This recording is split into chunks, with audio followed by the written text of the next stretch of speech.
حدیث نبوی سیدنا عبداللہ بن مسعود رضی اللہ تعالیٰ عنہ سے مروی ہے، وہ کہتے ہیں بے شک اللہ تعالیٰ نے اپنے نبی کو ایک بندے کو جنت میں داخل کرنے کے لیے بھی بھیجا ہے۔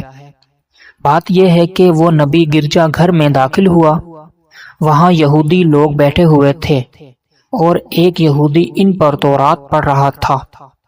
جب وہ نبی کریم صلی اللہ علیہ وآلہ وسلم کی صفحات تک پہنچے تو رک گئے۔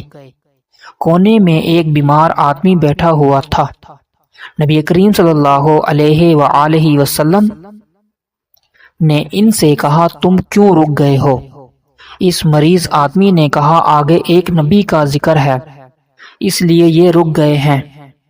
پھر وہ مریض گھسیٹتا ہوا آگے کو بڑھا یہاں تک تورات پکڑ لی اور اس کو پڑھنا شروع کر دیا، یہاں تک نبی کریم صلی اللہ علیہ وآلہ وسلم اور آپ کی امت کی صفاعت ہیں۔ میں گواہی دیتا ہوں کہ اللہ تعالیٰ ہی معبود برحق ہے اور آپ اس کے رسول ہیں۔ پھر وہ آدمی فوت ہو گیا۔ نبی کریم صلی اللہ علیہ وآلہ وسلم نے اپنے صحابہ سے فرمایا اپنے بھائی کو سنبھالو اور اس کی تجویز و تکفین کا انتظام و انصرام کرو۔